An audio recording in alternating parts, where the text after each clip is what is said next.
I'm Bob Short, and this is Reflections on Georgia Politics, sponsored by Young Harris College, the Richard B. Russell Library, and the University of Georgia.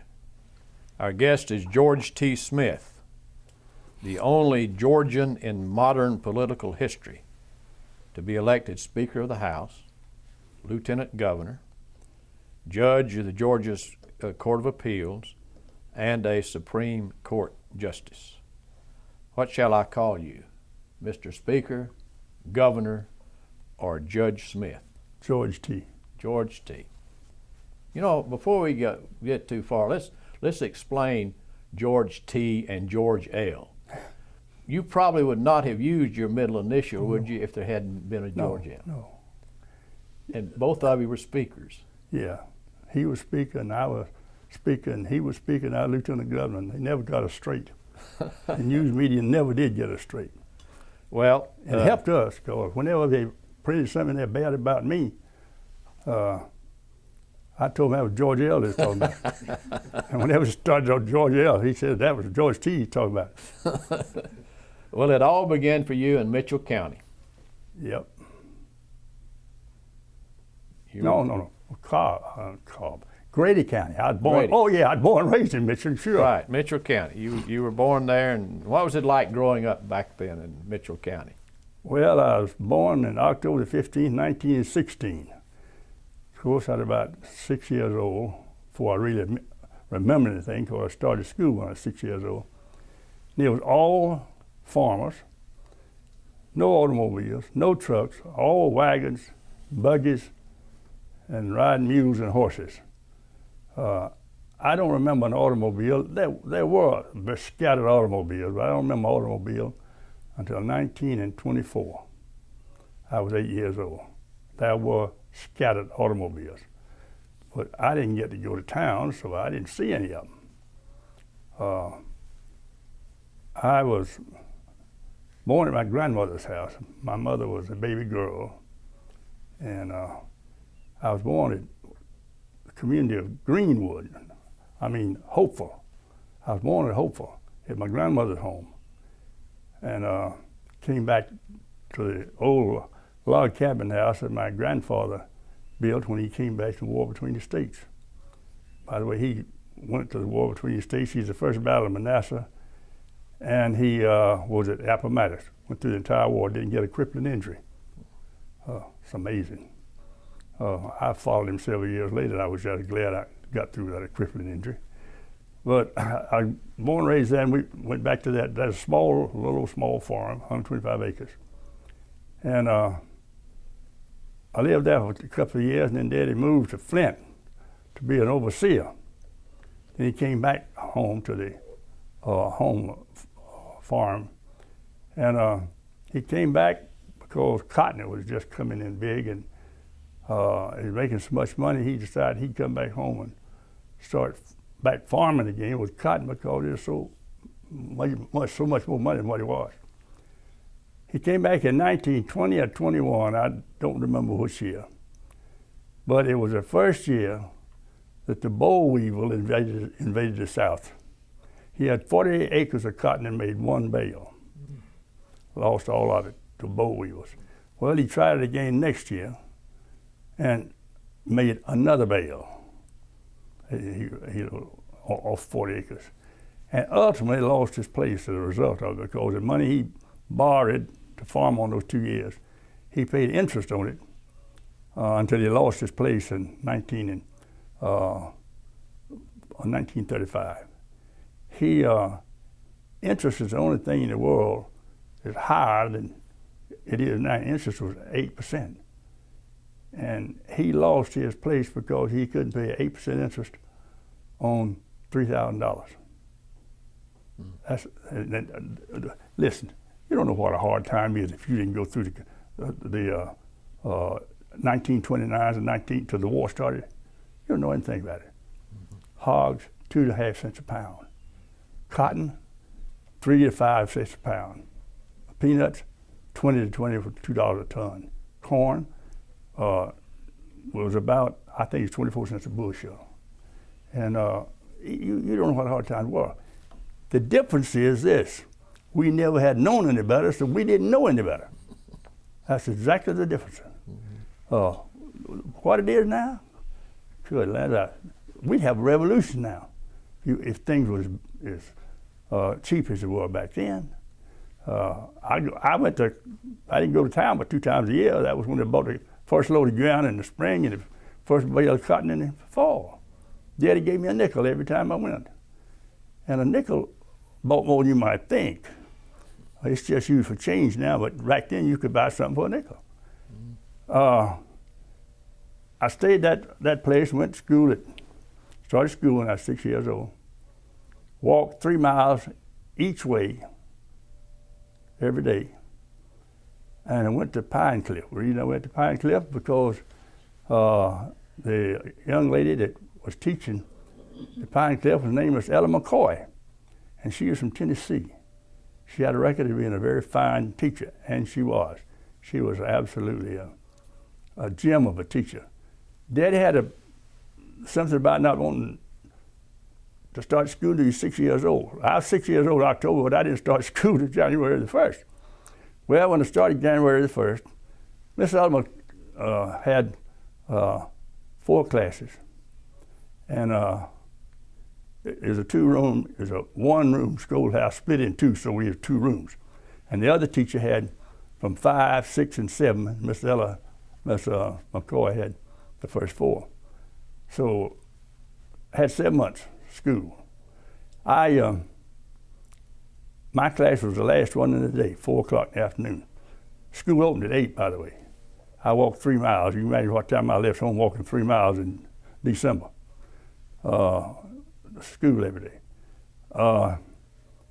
Whenever she started with me, she took me to the last class at 4 o'clock. And she took me in her lap. So she taught me the first half of my school time sitting in her lap. So I passed the first grade the first year. Went there till I finished the 4th grade, and went through the 5th. And when I got through the 5th with the teacher, the other teacher, 5th grade, by the way, she married a cousin of my daddy. She was horrible. So he switched me to Greenwood.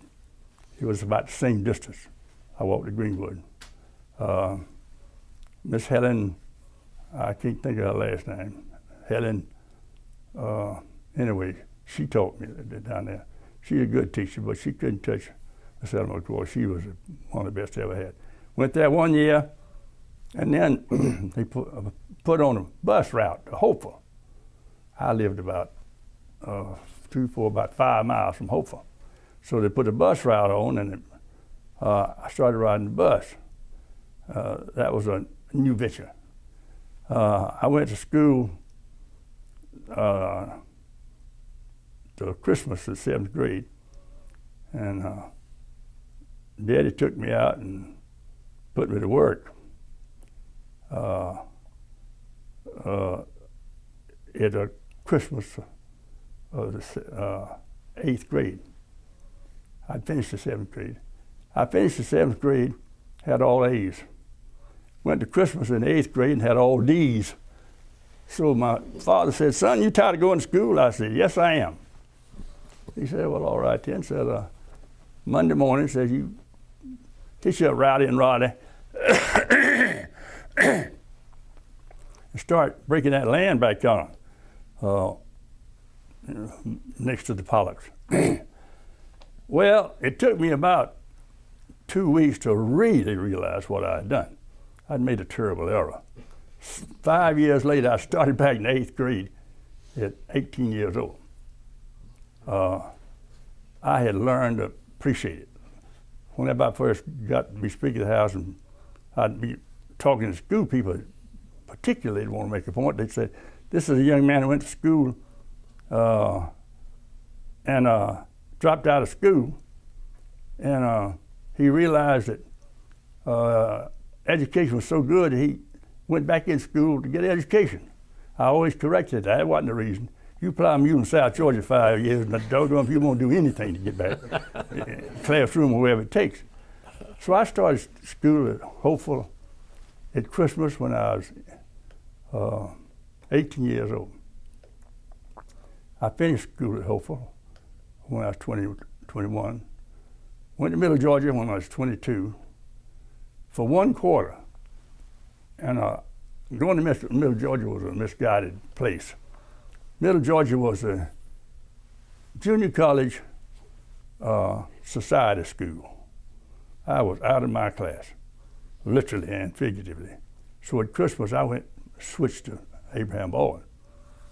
The main reason I switched to Abraham Baldwin, I'd run out of money. It didn't take but 1 year. Tuition was only $69 a half.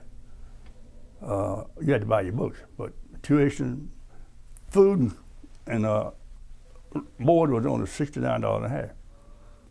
So I went to ABAC, we call it Abraham Baldwin Agricultural College at Tifton. It was strictly a rural school. Most of the folks that were working their way through. And I went there because I could work my way through. I know the last year, I didn't spend but $6. I worked my way totally through the last year because during the summer between my first and last year's college, I worked in the tobacco there, and they paid me to work in the tobacco during summertime. And then I did the rest of it after that. One reason I got to work so like that, I was elected president of student body day back. The way I did that, I guess that's the first time I was elected president class at a high school. But I reckon the reason I did that was because I wanted to keep working, and because that's the only way I could get through. And I tried to figure out the best way I could get elected president of the student body. Didn't tell anybody. And I came up with the idea if I would learn everybody's name on that campus one way or the other, it would help. I could call everybody by one name, may have been a nickname or something, whenever I ran for it, and I won. And there's no doubt in my mind that's what did it. I was able to recognize those people and speak to them. So the last year I spent $6. I worked for tobacco and I got 10 cents an hour. That's unbelievable, it's 10 cents an hour. And when the tobacco season got up to the point you would pull the tobacco and cure it, I come to find out see, when we used to cure tobacco at home, you had to use logs and a furnace. When I got over there, they had a thermostatic controlled gas system for the tobacco barn. That was heaven, you know. So I just moved me a cot down there, set the thermostat whatever I wanted, get up every 30 minutes. And I just worked it all the way around. I charged 23 hours a day. And the second school year, when it started the first week, I got a message from the president. He would like to see me in his office. I could imagine what in the world the president wanted to see me about. I said, Mr. President King. He was about 6'2" or 3", bald-headed as a cue ball. We called him cue ball, but not to his face. I walked in and sat down, and he said, Thornwell. The T, George T, that's Thornwell. I've never been called that after I got out of ABAC. I said, yes, sir. He said, I was just perusing your record for work this summer. And I noticed that you charge 23 hours a day. Would you care to explain that? I said, yes, sir. And I explained it to him.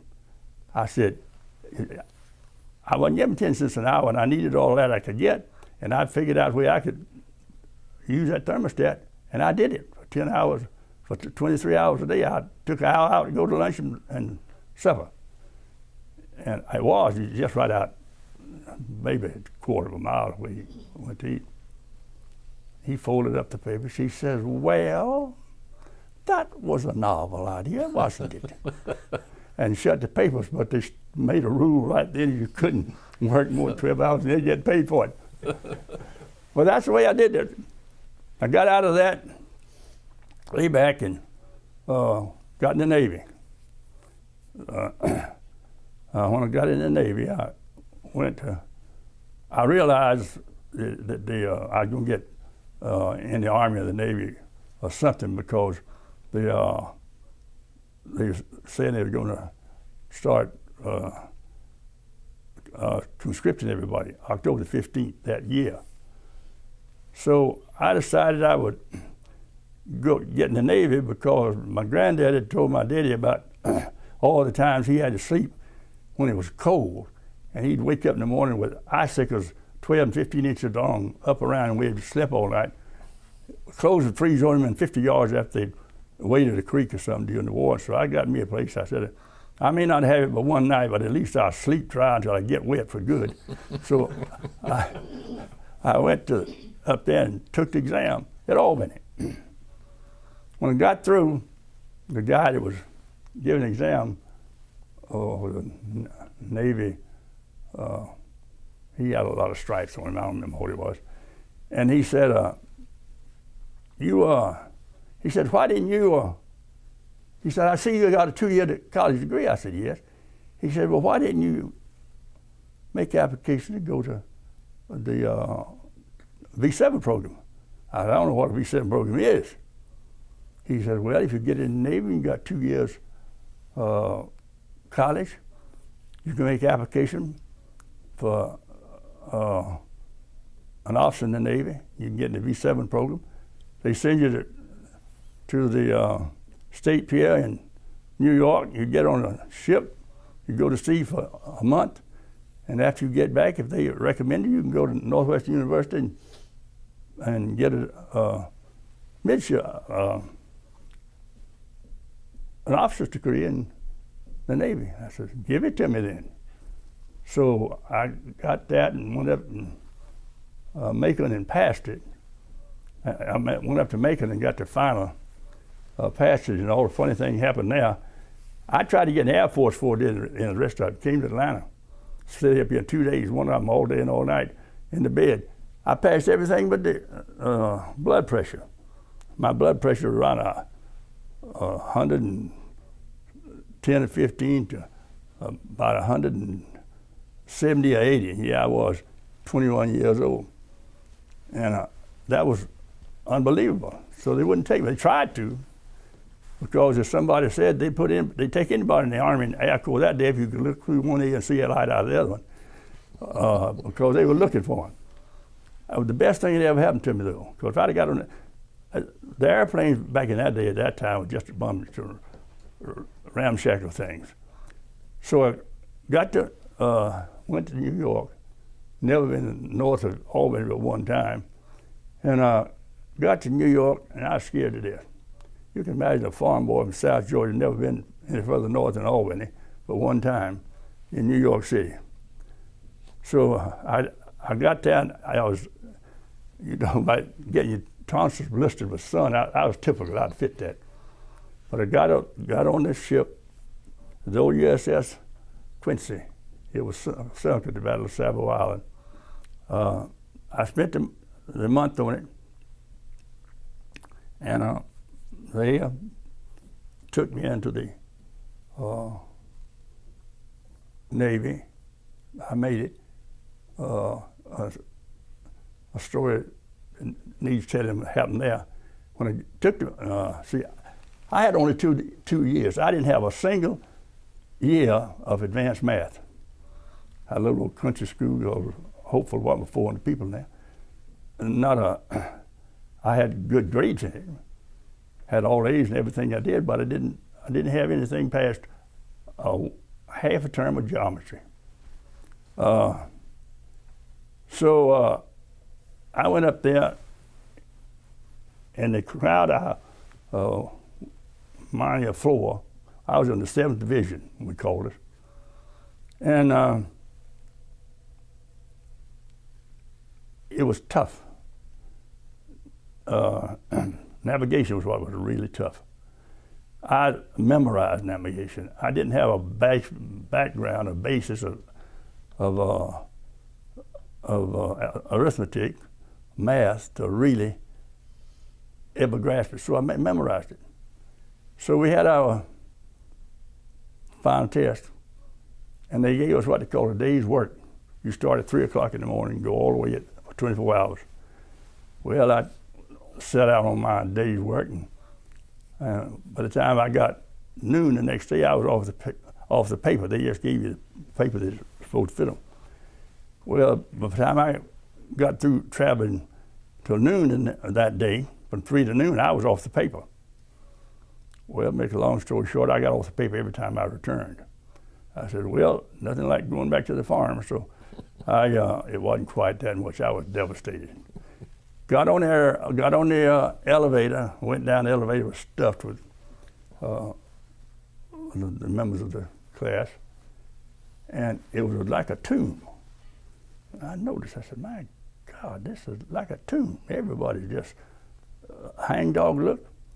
So one fellow finally got courage enough to say something.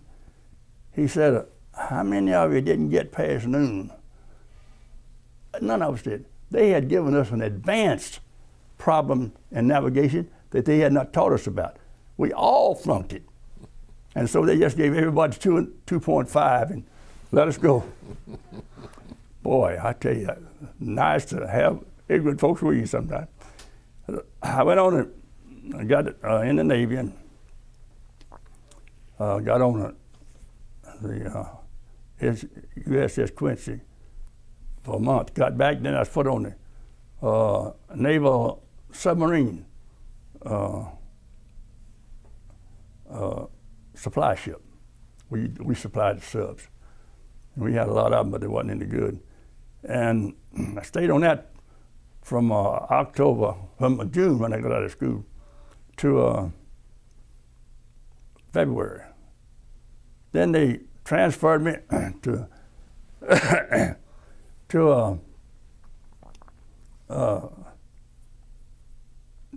Norfolk to go to a midshipman school, to go to naval. I was an officer in charge of a naval gun crew on a supply ship. All these supply ships, we was taking stuff to Murmansk, and they were sinking them off the coast out there, just like, well, they were just sinking them day and night. So I went there, and we went to Battle Creek, Virginia. Went through training there for. Had the crowd with me that I was going to use as my group. It was 11 of us, 9 of us, 10 with me. We got on the SS Yaka. It was a civilian ship, Mushy Marina, but it was run by Mushy Marinas. The only part that we did, we took care of the guns, and shot the guns and handled the guns if we was attacked. And it's too long to go into detail there, but I learned what labor unions were. Don't get me on that one, because I tell you it was, anyway. So I was the first American convoy that went to Murmansk, and we had quite a time. We were shot at, torpedoed at, bombed, and there was sunk on one ship going over. But coming back, and the reason we just only one going over was because we got into a fog bank 3 days out of Murmansk, and the fog didn't lift. And the Germans never could get to us because of the airplanes, they couldn't find us. Went on into Murmansk. I was bombed 3 times when I was in Kola River. And they finally sunk my ship. And but it was in the river, so when it settled on the mud flats, they went there and pumped it out, put it in a dry dock, and repaired it because we were sunk by a bomb that did not explode.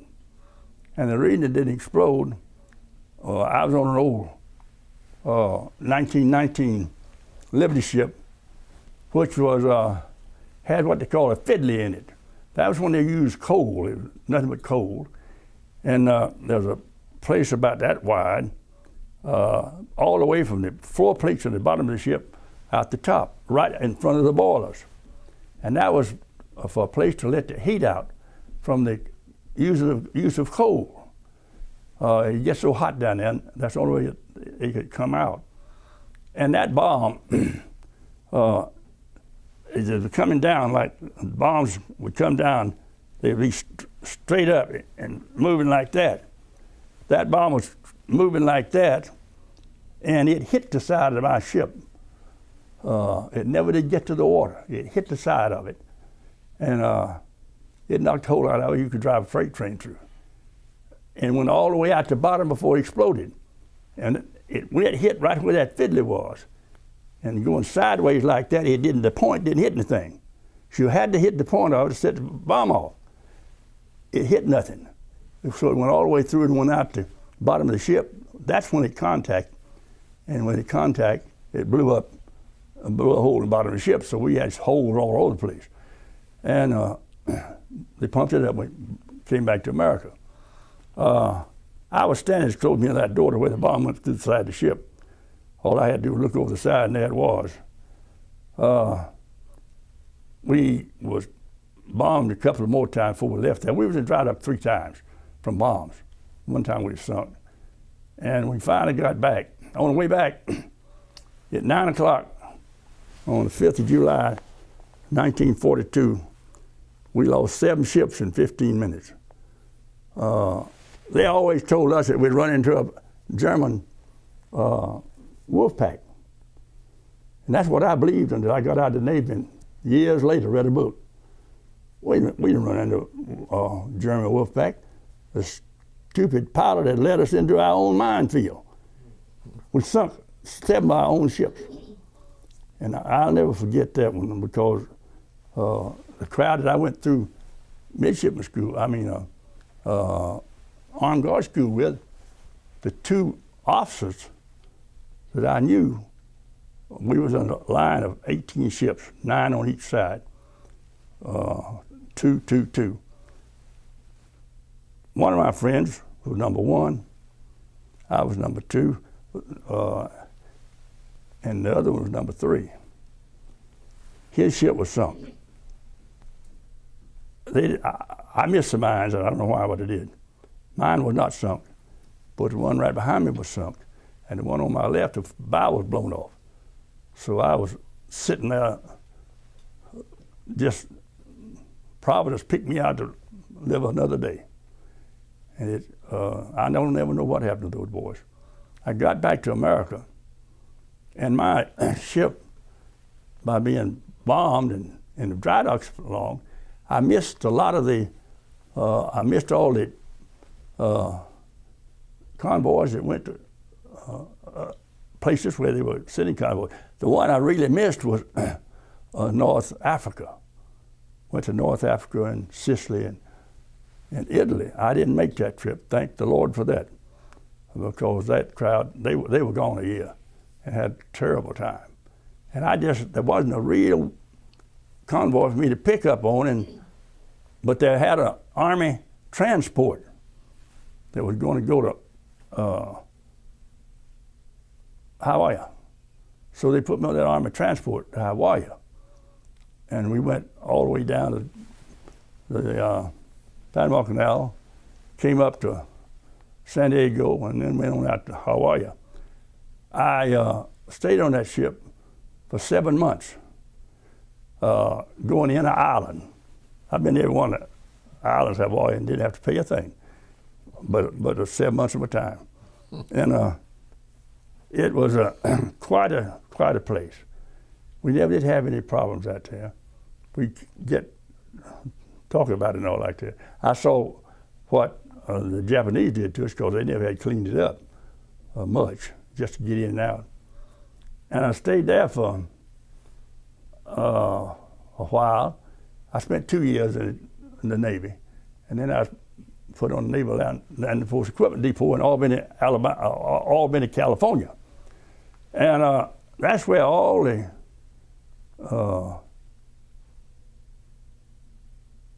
equipment that was an invasion force in the South went through us. We dispensed it. They ordered it from us and picked it up from us in the San Francisco Bay on the Albany side. And I stayed there for 2 years. When I went there, they took me off the ship that I was on and transferred me to the port director's office with the directions that and with the directions that whenever the ship I just got off of was decommissioned from a commercial ship to a Navy ship, that I was to go back on it as gunnery officer. 2 years later, I went back on it. What happened was they lost me. They lost my orders somewhere or another. I had 3 sets of orders sent to me. They sent them all back, lost. And I reckon they would never found me. But one of the fellows, the ship he had been sent to at the same time I was sent somewhere, was sunk. Everybody was lost. So his people were notified that he was unaccounted for. Ship and everything, he was sunk. And he went up there and he said, I ain't dead, I'm very much alive.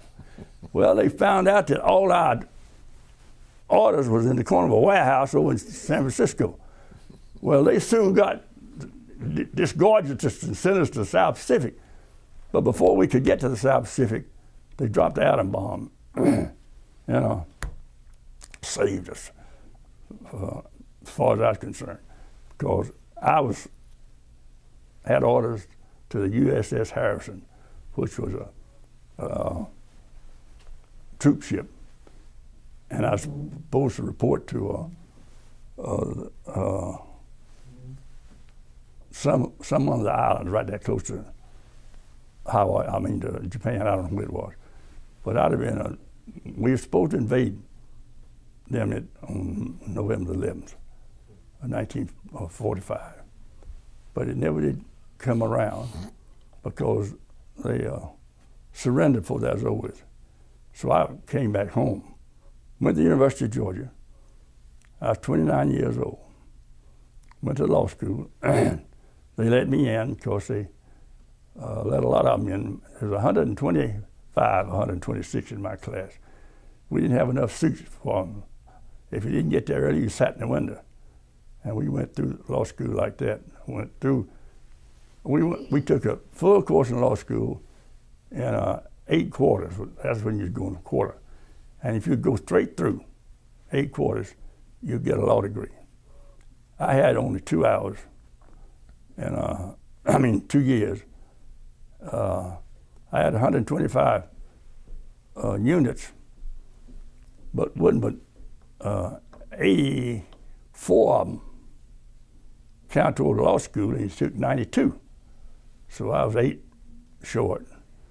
And the registrar up there at the university, he pulled a lot of strings, and he gave me 8 points for being on a ship and shooting a star shot. And gave me trigonometry, I believe it was. I had a minor in trigonometry. I mean, I had a minor in mathematics, and never did go but 4 years down 1 year at Hopeful High School. That's how hard they wanted them. Went through law school there, and then went to Cairo, Georgia. Mr. Sam Keynes had a son, he was killed, and I went law practice with him.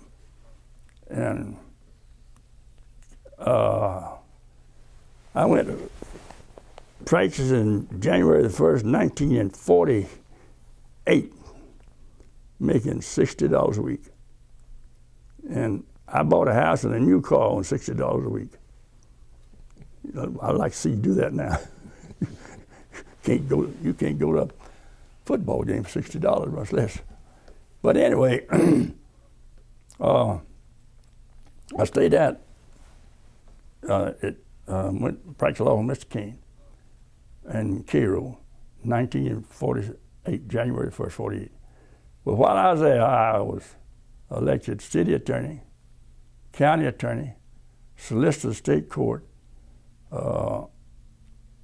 represented the EMC, and also was school board attorney. That's a lot of work and mighty poor pay.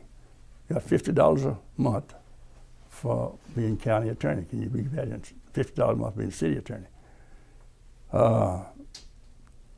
And when I went there, Mr. Kane took me because he said I wasn't interested in politics, and I wasn't. I really wasn't. I was just wanting to get out and get me a job, and I wanted one in South Georgia. I asked for it, South Georgia. I said I want a rural county in South Georgia. They said that'd be no problem. Everybody wants to go to Atlanta. One story I want to tell you that it pays you to do right because you don't know who's looking at you. When I got back and was finished up at law school at University, I went over to, all of us took a day out and went to Atlanta looking for jobs. So I thought, well, I'm going to start off with Hartford Insurance Company for a job for an appraisal, automobiles. And I went up to that place, and they took me, and I went in and I sat down in the room to be interviewed by the fella. And the room was about a big square from here, that door there. That was about as big as the office was in. And you could sit down, and it had wood up to just about your eyes. The rest of it was glass. And I sat down, and he sat down, and I noticed he kept looking, and he didn't do anything. And I wondered when he was going to start something. And in a minute, he got up and said, "Excuse me." And I watched him, and he went about 40 minutes to that wall over on to another cubicle and went in and stood up. He never did sit down. And they talked some little bit. We came back. He sat down. He said, "Well, you got the job." I said, "Got the job? You interviewed me." He said, "You see that fellow I went to talk to?" I said, "Yes." He said, "He tells me that you were a security officer at the Naval Land Force Equipment Depot. That's the same as chief of police at over 3,500 people. And a bunch of wild sailors, that wasn't easy. And he was in the fire department. He said the fire department was under your jurisdiction. I said, "That's right." And he told me that he had worked under me and knew me well and to hire me. You don't know who's looking at you, boys. Now, we'd switched places. I was his boss over there. He was a vice president of the insurance company there, and I'd have been my boss there. I went to practice law rather than other. But it really pays you. You don't know who's looking at you. And that old saying about be nice on the way up because you know who you be coming back down. That's really a test of it. So we had Cairo, Grady County had a terrible record for representatives getting in politics. And they had a fellow that got in politics and he weighed about 300 pounds, was elected. And he went two terms, 4 years as a House representative. And the people that know politics and all that, they kept sending word back to the people in Cairo, says, "Y'all better get you somebody else up here." He said, "This man sleeps all the time. You know what's going on." He said, get somebody up here. So they came to see me. This is the closest I ever got to being conscripted to go somewhere. And they came to me and I said, I can't get in politics. They said, "Why?" I said, "I promised Mr. Sam King I'd stay out. And he gave me a job, I'm gonna live up to it." So what they did then, they got a committee of 3 and went to see Mr. Kane. I knew nothing about it. And he said, "Yeah, okay, he can go. It's all right with me for him to go." So I went to see him before I ever gave him that answer. He said, "No, it's all right if you go. Might do you good."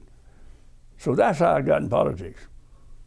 I ran The editor of the paper ran, and then the incumbent ran, then I ran. And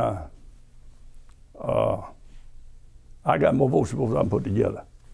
So I was in politics. Well, that was 1958. My first term in legislature was 1959. Vanderbilt had just been elected, and Frank Twitty was floor leader. George L. Smith was the speaker, and Vanderbilt was the governor. And I was born and raised in Mitchell County. Frank Twitty had known my folks. We didn't know them. They voted for him, supported him always. And you're talking about some committee appointments. I got committee appointments that people lived and died in that place never did get. I was on the Judicial Committee, University of Georgia Committee, and the Governor's Committee called State or Republic Committee. Those three. You stay on a lifetime, never get on one of them. Well, I stayed that way for 2 years. And at the end of 2 years,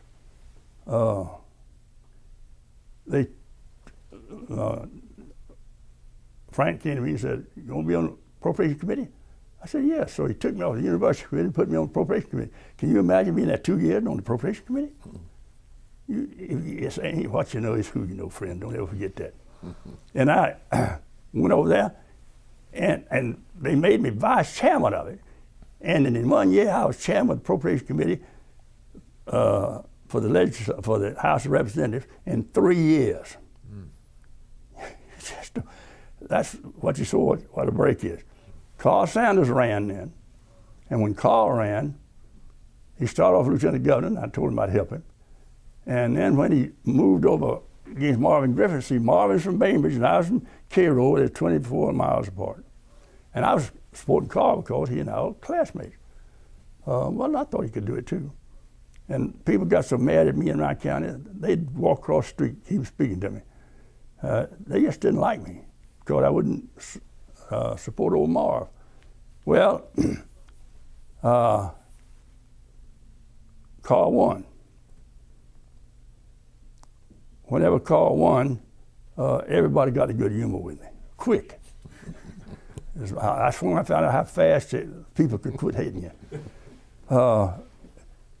And by the way, Marvin didn't beat Carl by 264 votes in my county. I really went to bat for him. But then Carl was elected in '62. And then I would leave Cairo Thursday night after work, drive to Atlanta, and work with Carl until Monday night. I'd go all over the state over the weekend and do speeches for him and telephone, and I really worked with him. And so whenever he won, I know the afternoon they finally said that he won. It was on Wednesday afternoon. We was all sitting around there in the big lobby of the headquarters. And all at once I really realized that I noticed that everybody was gone. And I was left alone. About that time, Bill Trotter, you remember Bill Trotter? Oh, yeah. Little short fella. Yeah. Bow-legged. He went with it. He AAA ball at one time. Mm-hmm. Good player. He said, the governor wants to see you. And so I walked to the room where they were, and everybody was in there. They had silently gone in there, and Carl said, "Sit down, George T." George, I still wasn't George T. So I sat down, he said, "How'd you like to be speaker?" I said, "I'd like it." Didn't take me no 2 days to figure it out. You know, they said, "I ain't worried about it." The heck with that kind of crap. You don't get anywhere saying, I'm not worried about it, I'll take it. I said, "Oh, yeah, I will do." He said, "All right, go get on the telephone." And what they had come to, they'd all sit down and talked it out. They said that I was the only man they thought that could become qualified to be speaker. They didn't think I qualified a bit, but what anybody's qualified, they trust because they all supported Marvin Griffin. That's how I got to be speaker. And it was, we had a rough time the first year too. Boy, I tell you what, it was rugged. But we made it. And then I liked it so well, I decided I wanted to be a lieutenant governor. I didn't want to stay in politics all my life, but I wasn't ready to get out. And so I ran against Peter Zach Gill. Peter Zach Gill. Peter Zach was, no, I won't start what I said. Peter Zach was smart as whip, a great speaker, lazy as a foxhound in June. And just, he never did take it serious. He never did take me serious at all. The first time anybody ever asked him about it was on a street walking in Albany, and they asked him, said, what do you think about the speaker running for lieutenant governor against you? He said, well, I never did go bear hunting with a rabbit gun. And that just made me mad. It just burned me up, you know. I worked harder. It was easy to get up at 3 o'clock in the morning. Well, Zach didn't work any. He didn't work. He just figured it. He had the Tallengers behind him, and Vanderbilt was behind him, and Campbell was behind him, and he knew it, and he figured it. Wouldn't you? He's all right. I can't remember the chairman of the county commissioners from Clark County, but he ran. It was 3 hours, and he was the odd man out was the man.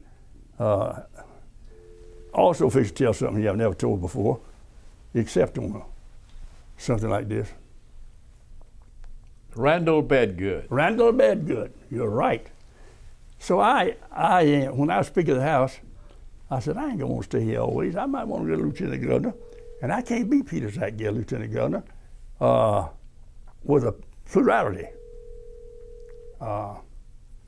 So the second year I was Speaker of the House, I very quietly got a bill passed that you could not be elected to an office unless you had 50% plus one.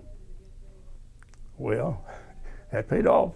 Because first, when I ran the 3 hours, Zach was number one with 49.2% of the votes. I had 44%. Well, we had a runoff. And in the runoff, I beat Zach 139,000 votes. It's the most amazing thing I ever. Peter Zach just would not. He wouldn't work. He just simply wouldn't work. He always was talking ugly about me, but he never would work. One of the biggest mistakes he made was they asked him back then if he was a Democrat. The Republicans were making noises.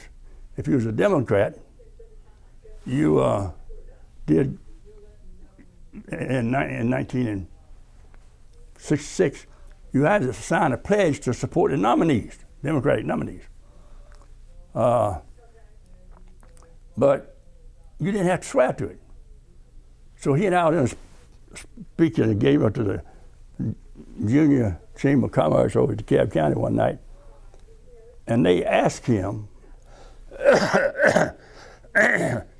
if he was going to support the nominees. He said, I don't know. They said, why don't you know? He said, I don't know who's going to be elected. They said, well, you signed an agreement, didn't you? He said, yeah, but I wasn't under oath. I was next up. He got off and left. He wasn't there and to defend himself, and that was a stupid thing to do. That's always do. If he's the first one to speak, he'd go. He wouldn't stay around. I always stayed around it. They talk about you if you left, you know. You wouldn't need to be there to defend yourself. So he left, and I knew they was going to ask me about that question because I knew my name. And I went to racking my brain what kind of answer I'd give. And as I was walking up to the platform to answer it, to say what I must say and get questioned, it came to me, the answer did. So they asked me about that. They said, what do you think about that? I said, well, and they said, now the lieutenant governor said he wasn't under oath, so I wasn't there when he made this talk. So I said, wasn't under oath. What do you got to say? I said, I got only one thing to say. I don't believe the people of the state of Georgia will elect a man, lieutenant governor, that's got to be under oath before you can believe what he says. It killed him. I just had papers all over the state with little short editorials just reporting what he said and what I said. It just killed him. He was careless that way. He never planned anything. First thing up was out, and that plus another very involved thing, dealing with the House and the Senate with liquor, because he lost every newspaper in the state except Albany Herald when he pulled that bone about the liquor deal. He promised him he would not put a bill on the floor without giving them a chance to appear before the committee. He not only put it out of committee, he passed it, and they never did know about it. They read in the paper. He lost them all because he thought he was in so deep he could. He was a county unit politician. That's right. That's right. Let's talk about that for a minute. All right. Going back to the Sanders-Griffin election, where everybody thought Marvin Griffin would win. He would if it hadn't been for the county unit system being thrown out. So they threw out the county unit system, and that just completely changed politics in Georgia forever. And Marvin Griffin didn't know what to do with it. It was nothing to do with it. Now that was another reason I was so positive in helping Carl Sanders. Don't tell me how I knew this, but I knew this. We knew that the court was going to throw out the county unit system before the election. But time enough to know that we could run in that direction. So we just, Carl just hit the high spots. He worked on the cities and didn't fool with the rural areas much. And that's what happened. It was a plurality. I mean, it was a majority vote thing rather than a county unit system, and Carl won. And he won either way. Yeah, he would have won either way, as it turned out, but we didn't know that. Right, true. But I changed it, got it changed way back there, so I could win. I didn't know it. And I needed it. I'd have lost. I'd have lost if it hadn't been for that. Zach must have felt real sick when you lost it by 0.8%. Well, I got out of the legislature and went. I was elected as lieutenant governor. I got beat for lieutenant governor, and I then started practicing law up here. And I was going back to Cairo. I had an interest in the bank down there and all like that. And my secretary at that time said, "I thought you wanted to get on the appellate courts." I said, "I do." And she said, she sits right over there. She'd been working with me for 42 years. She said, "Well, how?" She said, "You go back down to Cairo." That was almost out of state. Said, "You get down there, you're going to never get your name in the front where you can go to get on the courts. Now, if you leave it up here, you just forget about it." Well, I thought about it a little bit, and I agreed with her. So I went to work with what was that guy's name? It'll come to me in a minute. Here in Marietta? Yeah, in Marietta. He was a very prominent lawyer in Marietta. Harold Willingham. Harold Willingham. Yeah. Harold Willingham.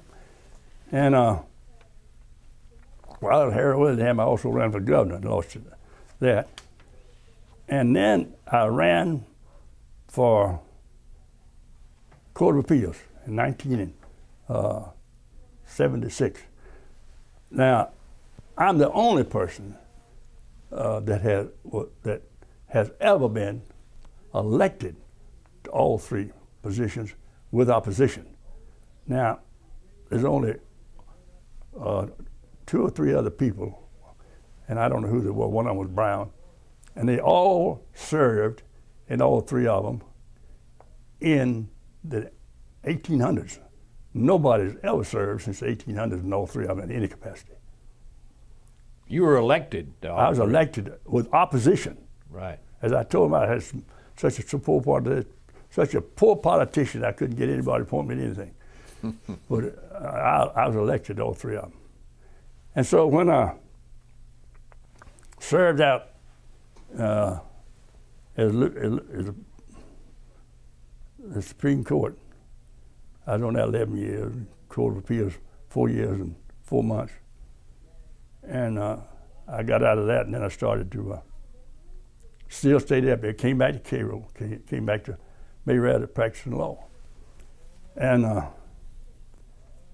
I've enjoyed it, practicing law up here. And I tried my best. I had 2 governors to tell me a tale, I put it nice. 2 governors told me if I'd get the House and the Senate to pass a bill doing away with the cap on the age that judges could serve, they'd sign it. Both of them. Didn't sign it. Neither one of them signed it. Never would. Never talk to him. If you don't mind, let's go back to 1966 when you were elected lieutenant governor and Lester Maddox was elected governor. How did you and Governor Maddox get along? We got along all right because he didn't fool me and I didn't fool him. But see, he called me a liar in public on 4 different times, and I never did a lot of Lester Maddox. You just could depend on. You couldn't tell him anything. I got where I would not go in his office without I had a witness. And because he'd deny what he said to you. You couldn't agree with him. And he wouldn't make an agreement with you. And when he called, I got tired of being called a liar, so I just never would go in there. So you didn't have a day-to-day relationship about issues that affected the state? Issues? He didn't know what an issue was. No, we didn't have no issues. Never were discussed. And that's when I got to be Speaker of the House. Well, in fact, before I got to be Speaker of the House, that's when I got tagged with George T. and George L. George L. was Speaker of the House, and then under Vanderbilt. But he was Speaker of the House before that too, with Talmadge. And Twitty was Frank Twitty was floor leader, Talmadge and what's his name? Vanderbilt. And whenever he was Speaker of the House and I was in there on those committees and all, they got to calling me George and him Good George. And finally, he told me, he says, I'm tired of being called Bad George. And they call me George and him Bad George, that's where he put it. He said, you don't get another name. And so they said, well, we call you George L. and him George T. And that's how we got the name George L. George T. And we both get accused sometime what the other one said. We stuck to our guns, though. If it was about me, I said he did it. If it was about him, you say he did it. And you know what? We never did get anybody that followed up on it. That just shows you how interested folks are in politics, generally speaking. Yeah. Never did. You know, in some states, they require the lieutenant governor to run on a ticket with the governor. Do you think that's a good idea? Well, for party unity it is, but you just about have to, Bob, because if you couldn't have everybody running for lieutenant governor. You just have to have a ticket with them. Well, you've been Speaker, and you've been Lieutenant Governor. Which did you enjoy the most? Speaker. Why is that? Speaker had power. Speaker was the most powerful man in state government next to the governor. And if you had a weak governor, he's the most powerful. George L. ran the legislative part of it when I was Speaker. When I was Lieutenant Governor, he was Speaker. Because all the money bills started in the House, as you know. And by the fact that they all started in the House, he ignored the governor. He ran that House like he wanted to. And I joined with him. We do things. Well, he didn't care, Bob. Speaking to the governor? Yeah, God didn't care. The first day of the legislature, I was Speaker of the House the first term. The last day of the session, the conference committees were out trying to figure out the appropriation bill. And the governor had a pork barrel for somebody over in Columbus, Georgia, $200,000. He wanted appropriated for $200,000 so he could do a little politicking. Well, George L. and I discussed it. Excuse me. George L. wouldn't agree to it. And I said, oh, they only $200,000. He said, I ain't gonna agree to it. He would not agree to it. At 5 o'clock on Friday afternoon, everybody's sitting around waiting for the conference committee, and that's all they were stuck on. I told my board, I said, we promised the governor, we've got to stay with it. About 5 o'clock, I saw that George L. was heck bent, he wasn't gonna move.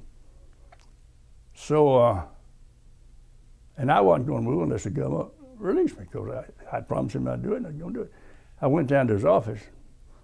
I told him, I said, I'd like to see Governor Maddox. He says, he ain't here. I said, not here? I said, doesn't he know this is the last day of the session? The Appropriation Committee is still out? Where is he? Oh, he sat down, he's down in Macon, Georgia, riding his bicycle backwards for the detained school children down there. I walked back up, I didn't even knock, I opened the door. I said, you know that $200,000 y'all tied up on? I said, yes. I said, throw it out the door, pass that appropriation bill, and let's go home. They did it. He never mentioned it. Never mentioned it. He didn't know, he forgot about it. So, in 1976, you ran for the Court of Appeals. Yeah. Now there's a little deal made there. The Court of Appeals was Charlie Parnell. He was on the Court of Appeals. And he wanted to run, he was going to quit. He tried to get the then president governor to appoint Charlie Jr. as a state court judge, some little something up there. And the governor wouldn't do it. That was Busby. Right. He wouldn't do it. Well, Charlie and I were very close because we both worked in Carl's headquarters. We got to know each other real well. So he came to me, he said, I tried to get Busby to appoint my boy, and he won't do it. He said, just a little, I stayed in state court. And he said, you want to be Court of Appeals? I said, I dang sure do. He said, all right, stand ready. I ain't gonna tell him I'm not gonna run for the Court of Appeals until Wednesday before the deadline on Monday for doing it. So he called me, he says, I'm gonna do it this morning, this afternoon. And so the next morning I already had it arranged. I had my people lined up and all, and I announced for Court of Appeals. And nobody that could beat me would run because several of them tried it, and Charlie helped me a little bit. He said, now, you remember he ran 2 years ago for governor. He said, he got an organization out there. I said, time you get yours put together, he'd be elected, because you can't do it. And that did keep anybody from, well, been a real threat from because of that. So I was elected to the Court of Appeals. And I wasn't satisfied with the Court of Appeals. I'd always wanted to be on the Supreme Court. And I knew Busby wouldn't appoint me, but I wanted to clear it to keep him from saying, well, if he'd asked me. So I wouldn't ask him. His answer was a slick political answer. I smiled behind my hat. He said, I never make up those decisions. I find out the opening's there. I said, George, don't tell me that. I've been around here, and you know that better than that. And I announced for it. I say this, he didn't get involved in it. We elect our judges. The people elect our judges. Some are appointed. Do you think that that politics and judges races mix? Oh yeah. Don't let anybody kid you. You see, Charlie Parnell elected me because he just didn't resign until it's too late for anybody else to do anything. There was no money. Nobody tried to buy anybody, like a famous case going on now. But it was just politics, friends, good old boys. Well, you served on the Court of Appeals and the Supreme Court. Yeah. Which one did you like the best? I like Supreme Court better than any elected position I've ever had. Speaker of the House in 3 years. Tell us about being a Supreme Court justice. Well, there's a lot of responsibility there, really, because that's the last, and you need to take that seriously, well, because that's the last place that a man got a chance of getting the help. So you ought to be real careful about that. I wrote a lot of dissents.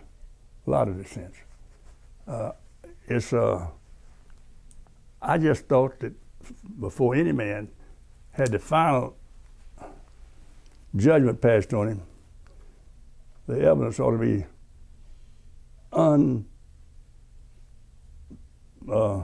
unassailed against him. And there was two things that I did when I got on the Court of Appeals before I ever got on the Supreme Court. When I got on the Court of Appeals, all the opinions was written like this. Taking the evidence, whenever they affirmed that if a man lost a case and they'd affirm it, that'd be civil or criminal, they'd always say, taking the evidence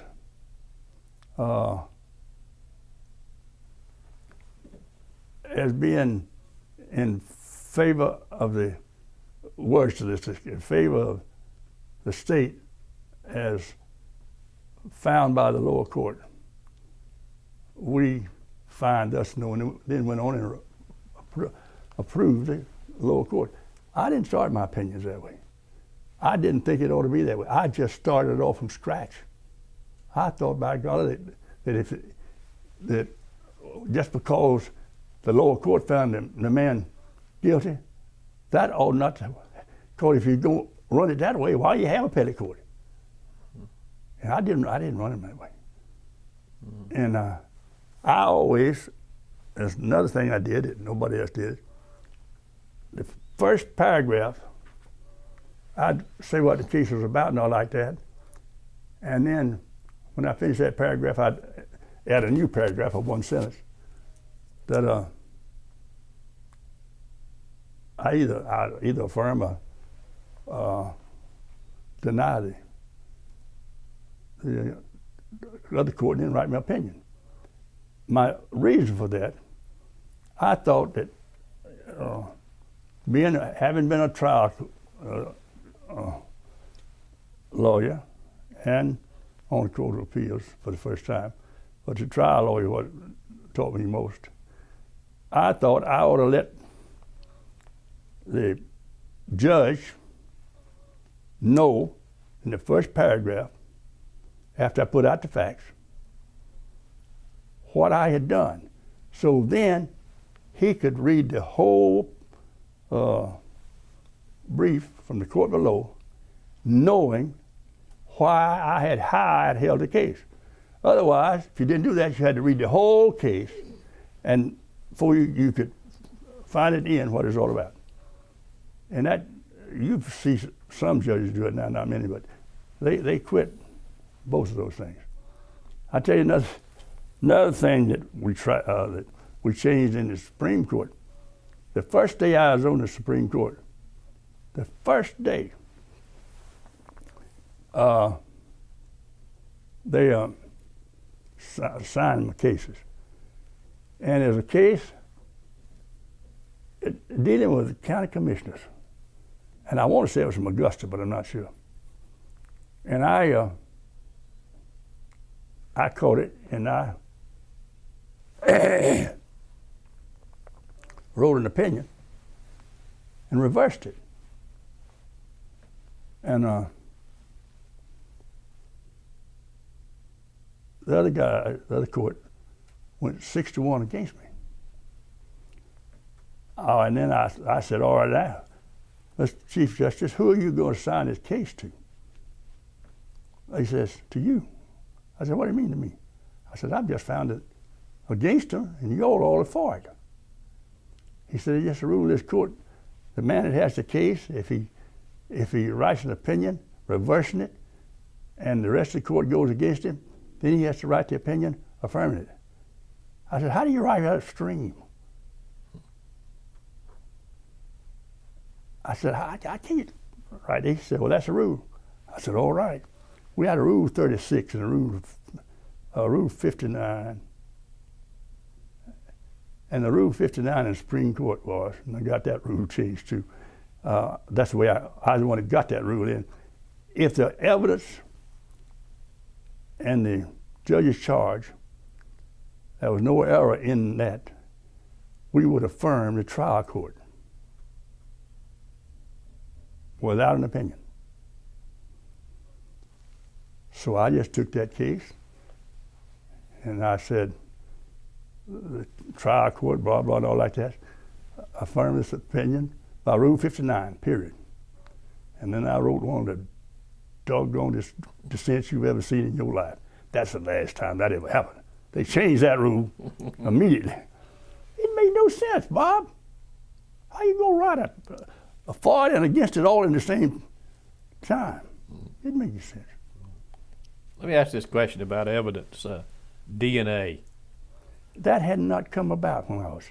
It just coming into, I never had to deal with an opinion with that. That shows you how, it just wasn't there. And I haven't gone to the trouble to try to learn about it in private practice because I don't do that much criminal work. Seems, Judge Smith, that modern juries seem to prefer a sentence of life without parole over the death penalty. Mm-hmm. Do you think that will do away with the death penalty? No. Oh, they keep doing that? Oh, sooner or later they're going to quit. The Supreme Court handles quite a few death penalty cases. Yes. Another question, modern jurisprudence.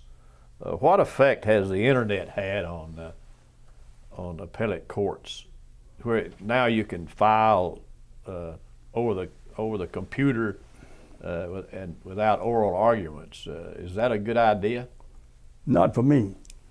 I like for a lawyer to stand up out there and argue the case and let me look at him and have an opportunity to ask him questions. Sometimes you change your mind, not often, but sometimes you do. I had a little trick.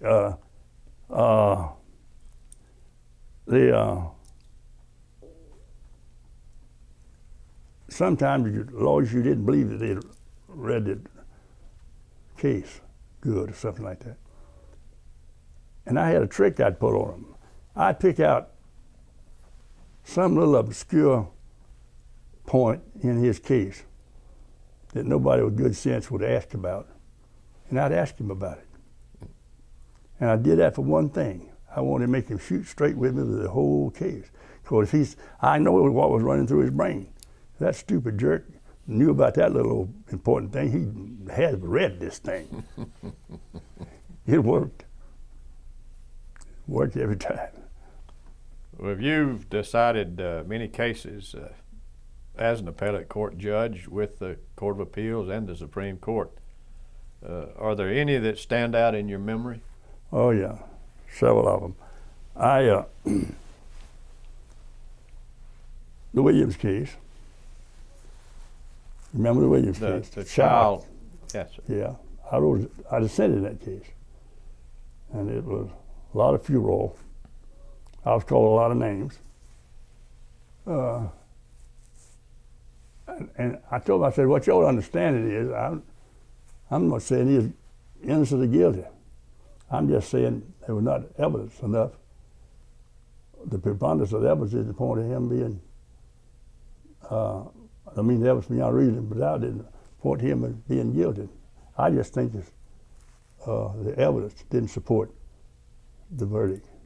That was the Atlanta child murder case. That's right. Decided basically on fiber evidence. That's right. And the thing, they called it child murders. The two people they tried him for were both grown men. No children involved. Grown men. And I won't go into this, but I think I know how they got the fiber evidence. See, the fiber evidence never had been proven beyond a scientific verification in this state at that time. And that certainly was no case to try to on whether or not it was a scientific verification from the fiber evidence. Well, there was a feeling among some that that case was hustled to a conclusion, that they wanted to stop it, so they, the guy was convicted. I don't know whether that holds any water or not, but there was a feeling among some people at that time that fiber evidence was a weak. Weak too. Right. Yeah. Any other cases you remember? Well, I don't know why this sticks in my brain, but it does. When I was on the Supreme Court, the law in Georgia, the case law in Georgia, the law in Georgia, said that a married man could not rape his wife. And one of those came to our court, and I caught it. I did a lot of background work, and I wrote an opinion that said, not only can the man rape his wife, this one raped this one. See, they'd been separated, and so he came back, and then I went into some detail, the background of how that ever became law where a wife couldn't be raped by a husband. And it came from the old rule and old law and a law like that women, when they married, they were chattels. They was treated as property by the husband. And the offspring from that was, if they were treated like a chattel, they were just like he owned a cow or a horse or something. And he took the position that he could do whatever he wanted to, from beating her on up or down, because he was just a chattel. She wasn't a person. She just was his property totally. And he could do it as he pleased. I got a lot of comment on that one. Most of it wasn't favorable. But I got comments from that on men that wouldn't dare touch their wives, and I knew it, but they didn't like the idea of the way it went through. Well, you've certainly had an outstanding career. If you had all those years to go over again, is there anything you might have done differently? Yeah.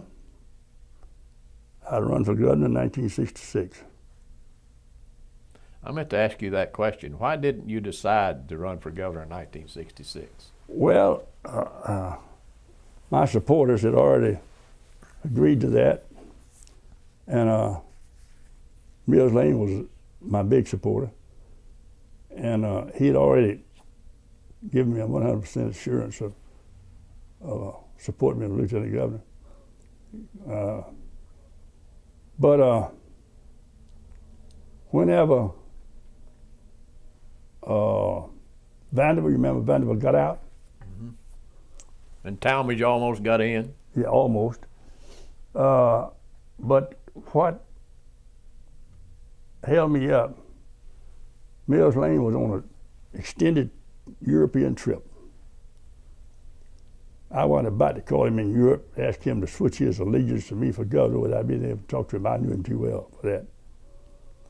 And I was not going to switch from a sure support to a, didn't know whether I was going to get support or not. And I just told them flat out. I was called about it. I said, no. And I said, don't go tell it that I'm thinking about it, because I'm not. Because that's all you have to do, tell one person to think about it. You got your running, and half a dozen other people announced for lieutenant governor, and you out in the woods. And I just wouldn't do it from that very reason. Looking back, what do you think was your greatest accomplishment? Holding all three of those positions. That's just about impossible to do. You talking about having to be in the right place at the right time. A lot of times. You had to be. How about your biggest disappointment? Not ever being Supreme Court Justice. I'm Chief Justice of the Supreme Court. Time ran out. That's right. I got old. I reached 75 years old before I could make it. How would you like to be remembered?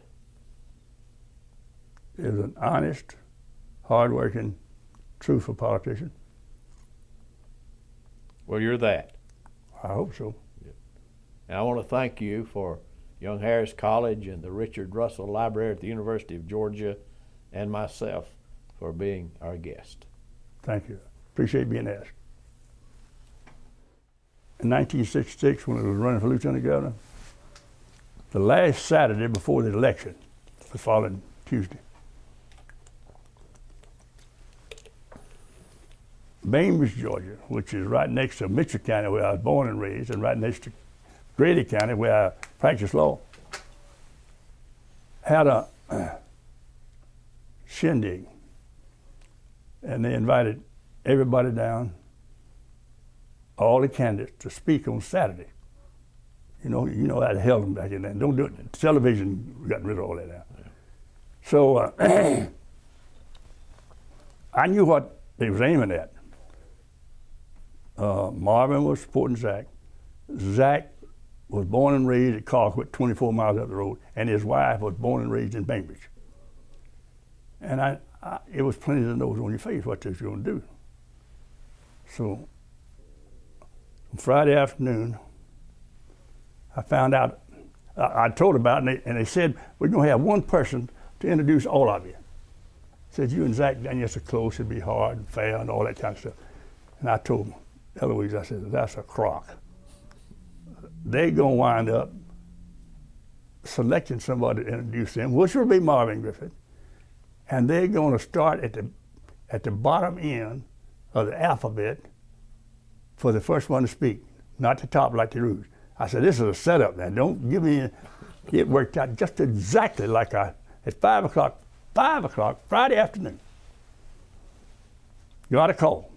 Well, they've changed the rules on you. I said, I'm supposed to speak first, right? They said, that's right. I said, that ain't no surprise to me. I've been knowing they're going to do that all the time. Got down there the next morning, and they had a big old long flatbed trailer everybody got on where we was going to speak. We got up there. Peter Zach's wife was sitting on the platform right behind him. They put Eloise at the other end of the trailer, the last person at the other end, in the second row. You couldn't even tell she's back there. She's small, anyway. You couldn't even tell she's back there. If she was a hiccup, she'd have fallen off. And we were up front. Maddox had his few little words to say and sat down. On reading there were a few, you had a limit. then the next one was me, 3 minutes. Well, I had racked my brain. What in the world am I going to say? What am I going to say? I don't want to make it sound no use in jumping on them. I couldn't match either one of them oratorically speaking. I knew better. Each one of them was better on the stuff than I was. So don't challenge that. You got to do something else. Next morning, Saturday morning, we were going to fly down. I was shaving. I came out of the bathroom. I said, Eloise, I made up my mind. She said, what you going to do? I said, I'm going to brag on Marvin Griffin for the whole 3 minutes and never mention Peter Zach Gill. They called me up there, got me up there. Zach and Peter Zach was sitting down there. I mean, Zach and Marvin sitting down there. And Marvin had a piece of paper in his hand. And I couldn't imagine that. I didn't think anything about it when I saw it, but looking back on it, that was unreal for him. He didn't use anything to introduce anybody, particularly in a situation like that. They put me up there, and the only time I mentioned Zach's name was when I recognized him. I spent 3 minutes. I tell you what, I did the greatest job of lathering a man that's ever been on the former governor. How great he was for our community, how he brought stuff. I'm just 24 miles away, you see. How much he would appreciate him being that close to Cairo, how much he'd done for us, and how much he'd done for that part of the country, and what a great governor he was. I got 6 interferences clapping. And I noticed he looked at Zach about halfway through that thing and held that paper like that. It turned out he had written his introduction of Zach down and had released it to the news media. Now that was an insult to me. Now he just figured he didn't have anything in his hands to worry about, so heck with it. But you could tell that he was bothered. Whenever I'd finished and just filled him so full of syrup till you never could get it out of him, he didn't have anything to say about me. But he did. He used it. He had to use it. He turned me every way but loose. He called me, what was his favorite expression for McGill? Rastus. Ralph McGill. Yeah. He said he referred to me all the way through his Erastus McGill's something of it. It wasn't very nice. And he just ate me up. He didn't get a single solitary interruption with applause. The whole time. I got 6. He didn't get a 1. And you could tell the crowd was getting a little restless because there was a local board badge on him and he was trying to take advantage of him. And you could see it was just coming out. Well, some people left before he finished. Then Zach got up there, and not only did Zach eat me up alive, he used 5 minutes to do it. By the time he got through, it wasn't about last step, my folks. Not a single interruption did he get. Not a one. The only time in my life I ever outsmarted 2 smart politicians, but that just absolutely, I left them by them putting me first. Of course, Zach treated me the whole way through like I was an accident. So that's a good way to have somebody running against you. Thinks you're a damn fool. Because they don't ever expect anything out of you. Well, you sure turned that election around in a hurry in that runoff. Yeah, sure did.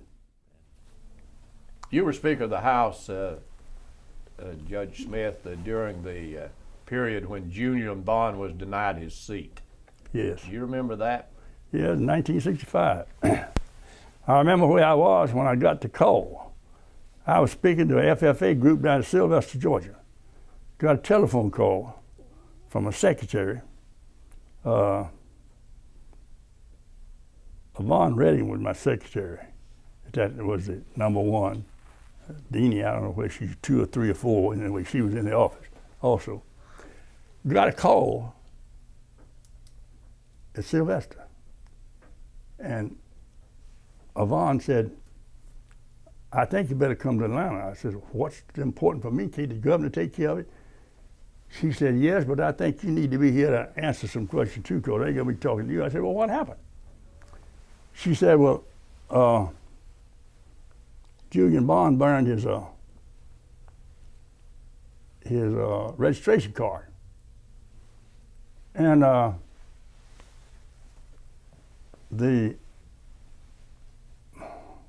for the want of a better word, the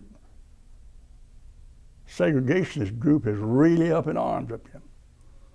Said they are preparing a complaint to not seat him. And see, this was before it started. And I said, who's leading it? And I was not surprised. What was the representative from Statesboro name? Jones Lane. Jones Lane. God. Jones Lane, that's right. And said,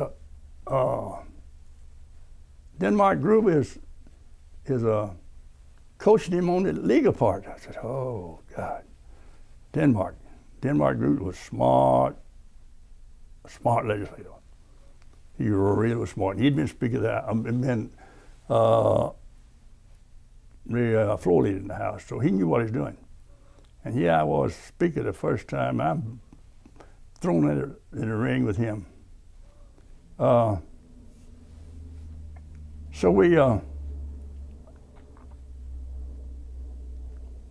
I went back up there, and she said that he had burned it, and then big hullabaloo, and he was against it and wanting to know what I was going to do. And I said, well, I'm going to preside over it if it comes around to that.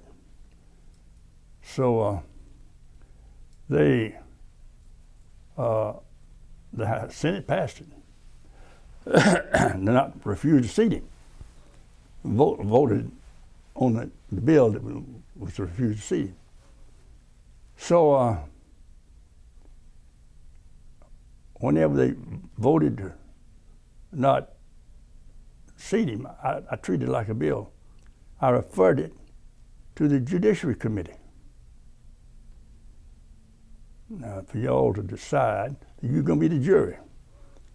The Judiciary Committee is going to decide whether or not the evidence put up here for this House by the two parties in the argument and all like that, whether or not it's sufficient enough to sustain what they say.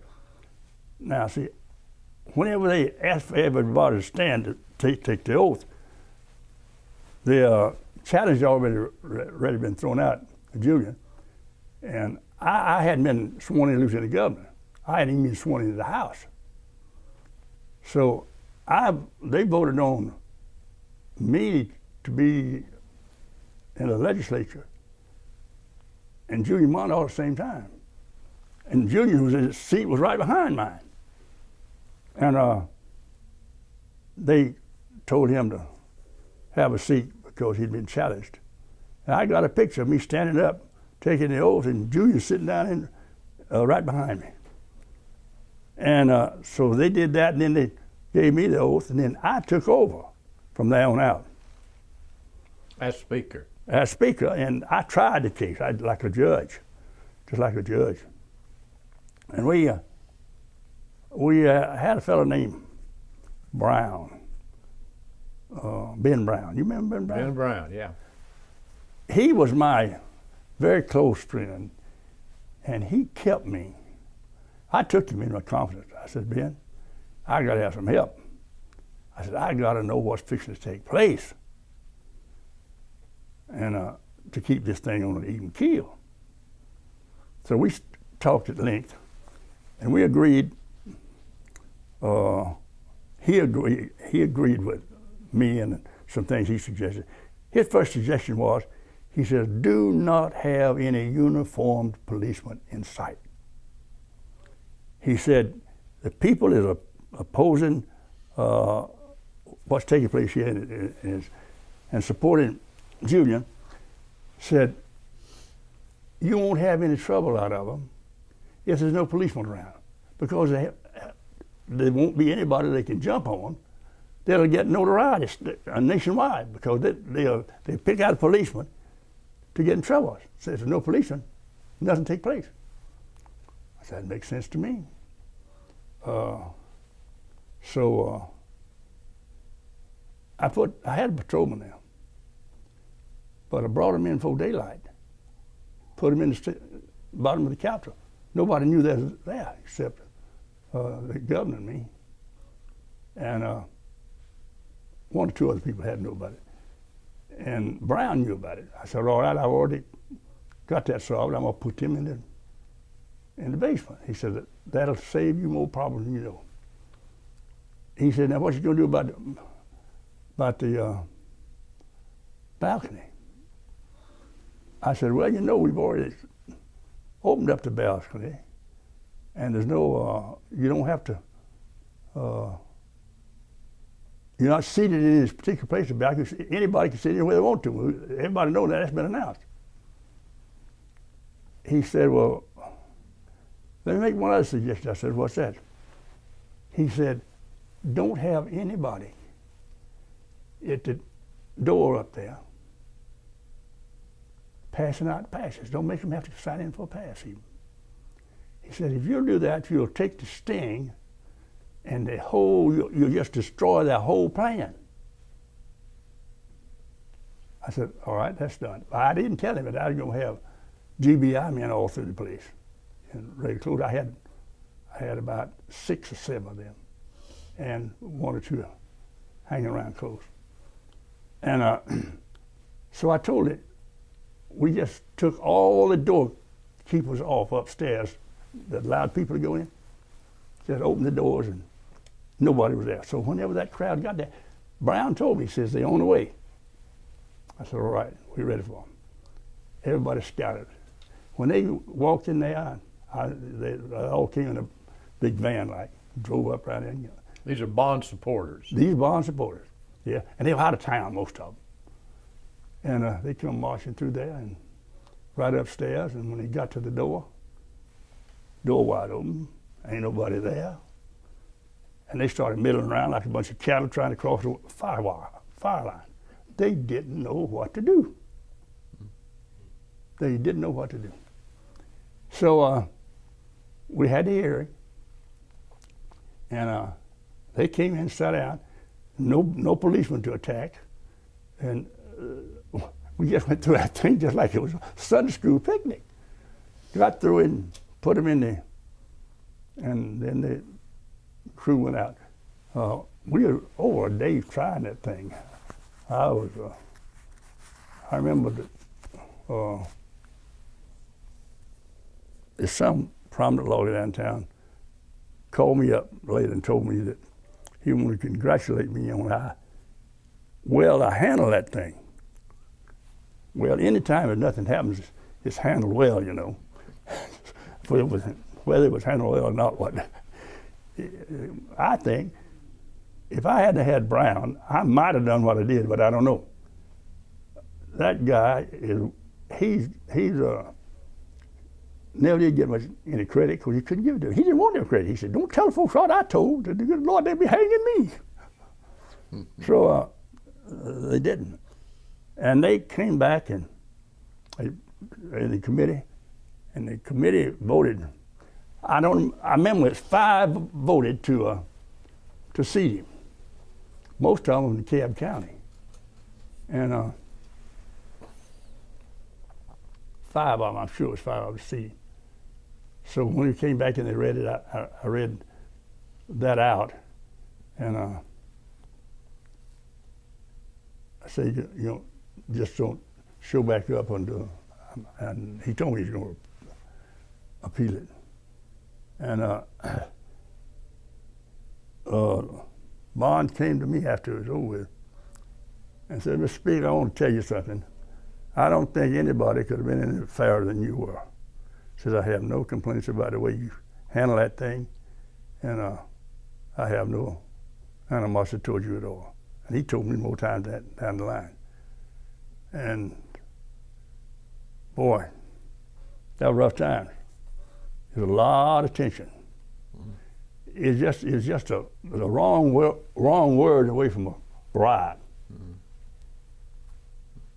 But we'd already set one thing up. Whenever Carl and I got together before the session started, and we decided that we were going to issue a statement to the press, not hold any press conference, nothing about it, that the balconies to the House and the Senate, we cleared it with Zach. He said, all right, that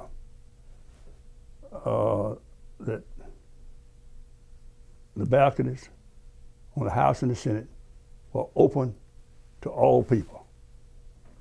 They did not have to get any permission. All people was open to them.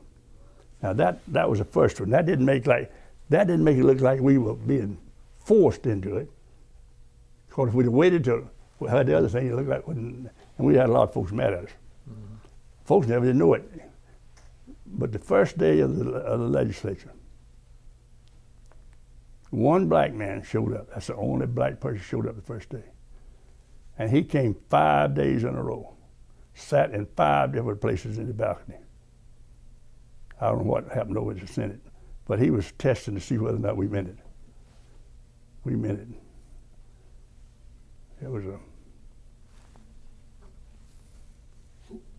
It wasn't so, oh, by the way, I worked with Senator Leroy Johnson, and he was helping us. Leroy Johnson was a African American at the right place at the right time, because he had the right kind of temperament. He could work with white people, and he didn't mind it. He had that confidence, and this state owes a lot to him. Him and Ben Brown, I tell you that.